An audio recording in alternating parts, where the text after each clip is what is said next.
Assalamualaikum warahmatullahi wabarakatuh. Perkenalkan, nama saya Ismi Afifah. Saya merupakan salah satu mahasiswa Perencanaan Wilayah dan Kota Universitas Jember. Di video kali ini saya akan menjelaskan mengenai studi kasus yang berjudul Dampak Perubahan Iklim terhadap Sektor Pertanian di Provinsi Bali. Perubahan iklim atau climate change adalah kondisi beberapa unsur iklim yang intensitasnya cenderung berubah atau menyimpang dari dinamika dan kondisi rata-rata. Penyebab utama perubahan iklim adalah kegiatan manusia yang berkaitan dengan meningkatnya emisi gas rumah kaca.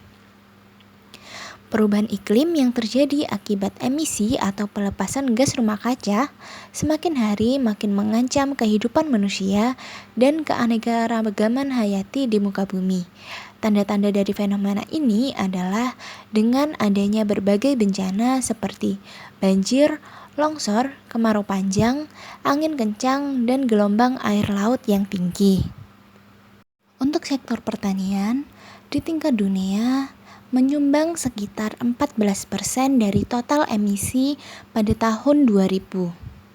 Sektor pertanian melepaskan emisi gas rumah kaca ke atmosfer dalam jumlah yang cukup signifikan, yaitu berupa CO2, CH4, dan NO2. CO2 sebagian besar dilepaskan dari proses pembusukan oleh mikroba, pembakaran serasah tanaman, dan dari bahan organik tanah. Sumber emisi tertinggi dari sektor pertanian berasal dari penggunaan pupuk, peternakan, lahan sawah, limbah ternak, dan pembakaran sisa pertanian.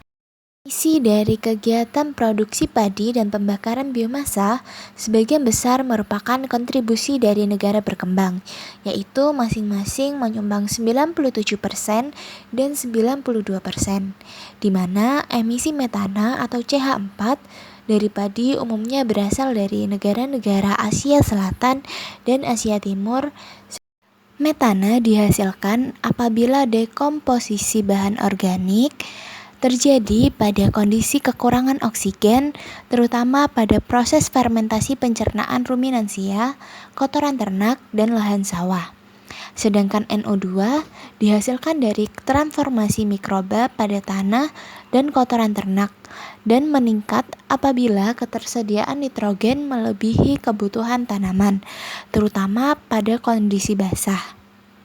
Untuk Provinsi Bali, emisi gas rumah kaca Provinsi Bali berasal dari 3 bidang, yaitu yang pertama, bidang berbasis lahan, yang kedua, bidang berbasis energi, dan yang ketiga, bidang pengelolaan limbah. Bidang berbasis energi menempati porsi penyumbang emisi gas rumah kaca terbesar sebanyak 86%, sedangkan untuk bidang berbasis lahan menyumbang sebanyak 13%, dan untuk bidang pengelolaan limbah menyumbang hanya 1%. Faktanya, perubahan iklim mengakibatkan peningkatan curah hujan di wilayah tertentu dan sekaligus kekeringan di tempat yang lain. Pertanian merupakan subsektor tanaman pangan dan hortikultura yang paling rentan terhadap perubahan pola curah hujan. Tanaman hortikultura umumnya merupakan tanaman semusim yang relatif sensitif terhadap cekaman. Dan kerentangan tanaman hortikultura sangat berhubungan dengan sistem penggunaan lahan, sifat lahan, pola tanam, teknologi pengelolaan tanah, air, tanaman, dan juga varietas. Ada beberapa dampak atau akibat yang disebabkan oleh iklim ekstrim, terutama pada kondisi El Nino dan La Nina. Yang pertama adalah kegagalan panen. Yang kedua, penurunan indeks pertanaman. Yang ketiga, penurunan produktivitas dan produksi. Yang keempat, kerusakan sumber daya lahan pertanian. Yang kelima, peningkatan frekuensi luas dan bobot atau intensitas kekeringan. Yang keenam, peningkatan kelembapan. Dan yang ketujuh, merupakan peningkatan intensitas gangguan organisme pengganggu tanaman atau OPT. Berikutnya adalah dampak bagi sektor pertanian.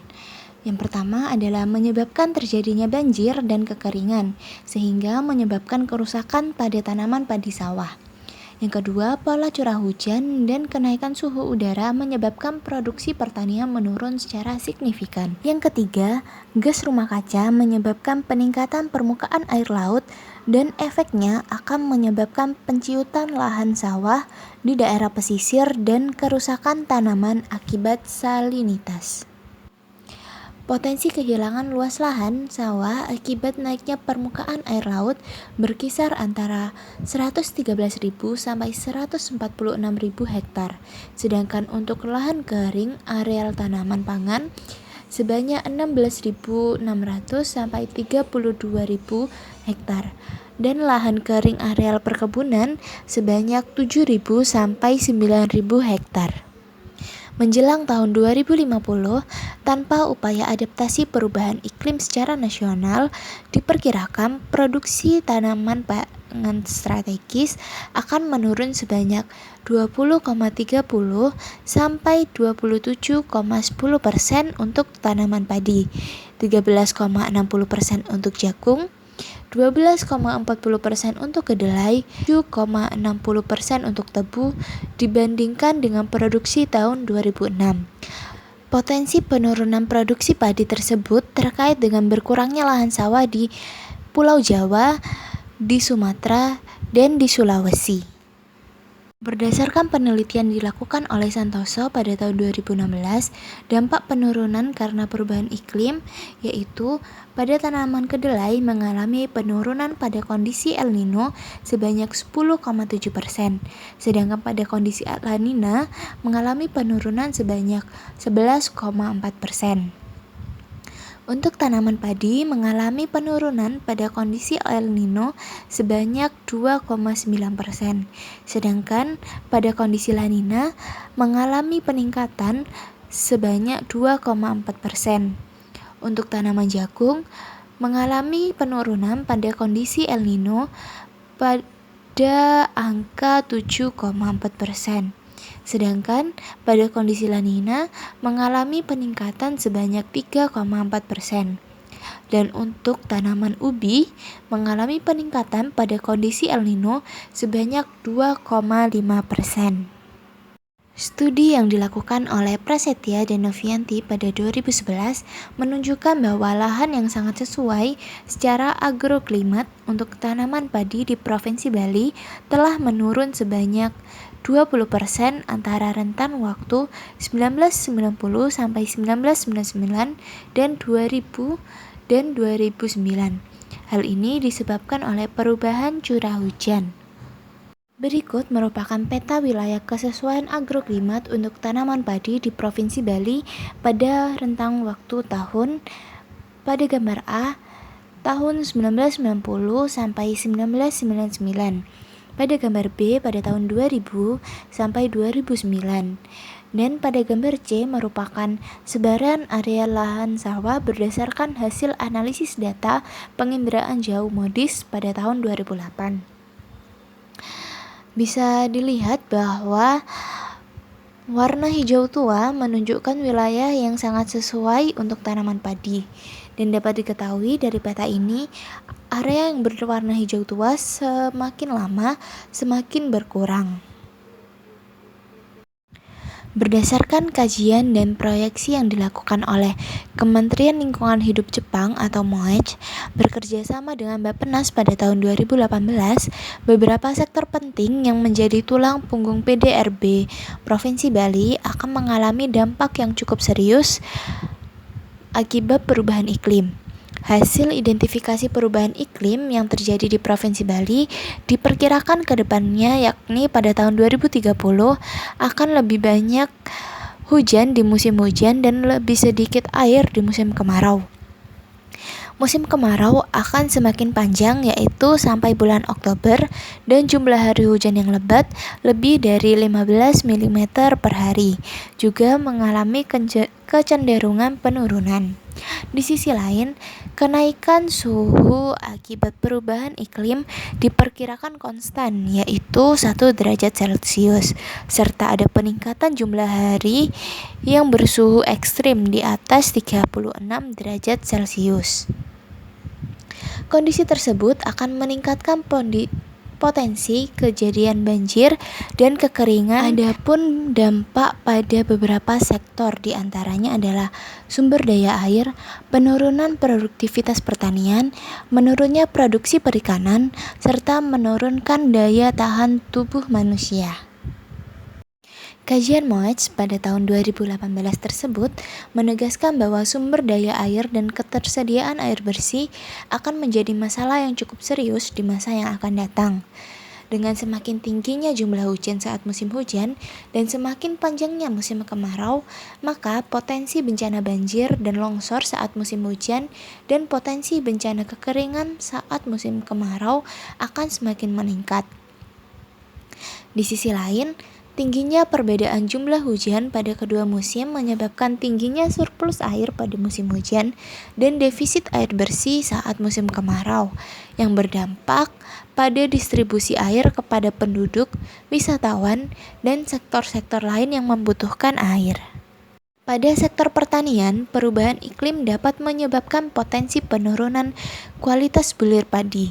Selain itu, perubahan iklim juga berpotensi menurunkan produktivitas padi di Bali sebesar 0,54% dalam rentan waktu tahun 2019 sampai 2023 dan memiliki kecenderungan penurunan yang lebih besar, yaitu menurun 7,95% pada rentan waktu 2039 sampai 2042. Penurunan kualitas bulir padi disebabkan oleh suhu udara yang semakin hangat akibat pemanasan global. Sementara itu, menurunnya produktivitas padi disebabkan oleh pergeseran musim, yaitu semakin panjangnya musim kemarau. Berikut merupakan proyeksi perubahan produksi padi tahun 2019 sampai 2042 sebagai dampak dari perubahan iklim. Dapat diketahui bahwa semakin lama jumlah produksi padi semakin menurun. Perubahan perilaku curah hujan yang menyebabkan pergeseran musim kemarau dan hujan menyebabkan pola tanam padi saat ini tidak sesuai lagi seperti masa-masa yang lalu. Pada kondisi ekstrim kering, ketersediaan air irigasi menjadi terbatas, sehingga menyebabkan produksi menurun karena puso. Pada musim hujan yang ekstrim basah, di mana terjadi genangan air juga akan menurunkan produksi. Oleh karena itu, kebutuhan prediksi curah hujan yang akurat yang disertai dengan sosialisasi pergeseran musim tanam di waktu yang tepat akan sangat dibutuhkan di masa yang akan datang untuk meminimalisir kegagalan panen akibat dampak perubahan iklim. Mitigasi perubahan iklim yang bertujuan untuk mengurangi emisi gas rumah kaca dari lahan pertanian serta juga dari sisi mitigasi dapat dilakukan melalui penggunaan varietas rendah emisi, penggunaan pupuk organik, serta penyesuaian teknik budidaya melalui pengelolaan air dan lahan yang dapat menurunkan emisi gas rumah kaca. Perubahan iklim yang terjadi perlu disikapi dengan meningkatkan konsolidasi dan koordinasi antar stakeholder dan penyebab maupun dampaknya bagi manusia dan lingkungan, khususnya kepada petani. Peranan asuransi pertanian perlu lebih disosialisasikan dalam upaya menghindari kerugian petani karena kegagalan panen akibat perubahan iklim, baik karena kekeringan maupun serangan hama penyakit. Sekian penjelasan materi mengenai studi kasus dampak perubahan iklim terhadap sektor pertanian di Provinsi Bali. Mohon maaf jika ada salah kata. Wassalamualaikum warahmatullahi wabarakatuh.